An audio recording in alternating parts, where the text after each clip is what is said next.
orchestra, ladies and gentlemen.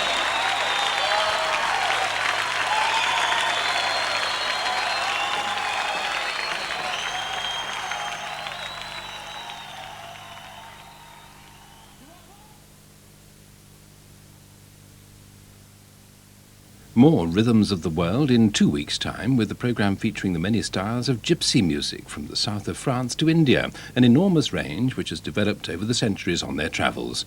The Lords and Ladies of Little Egypt in Rhythms of the World in a fortnight's time.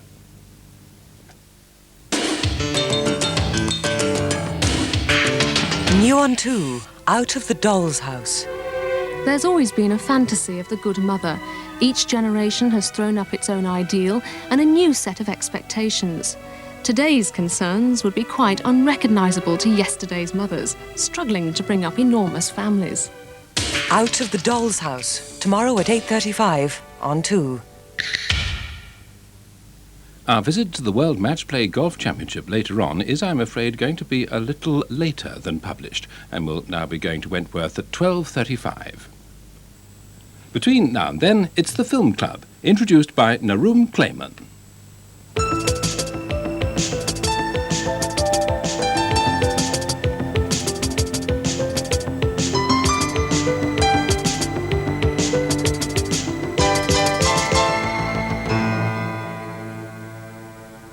Tonight, you are going to see two films which may seem quite unfamiliar to you.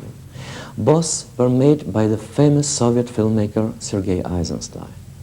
First, you will see part 1 of Ivan the Terrible, Eisenstein's last film. Part 2 will follow in Film Club next week. The second film tonight is his very first movie, Strike, which he made in 1924. These two films are quite different in style and content.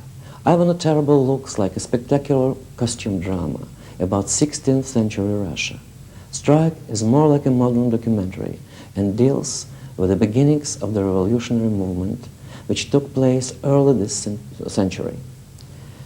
It is difficult to believe the same director made these two very different films, but behind both is one complex man with understanding of history, its patterns, and its relevance to all of us. I first saw part 1 of Ivan the Terrible in 1957, but I was very young and I didn't like it at all. If someone had told me then that I would become a curator of Eisenstein's museum in Moscow and devote many years to studying this film, I wouldn't have believed him.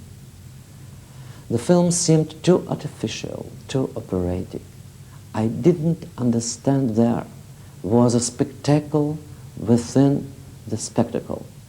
For example, in the very first scene, Ivan's coronation, we can see that Ivan controls or directs the entire ceremony simply by peremptory eye movements. He is like a conductor in complete command of his orchestra. But at the same time, he is speaking enthusiastically of his political program in a quite different manner. Eisenstein puts his own context in the scene by showing the Tsar on a podium in the middle of his courtiers, but surrounded by the imposing spiritual universe, epitomized by the cathedral.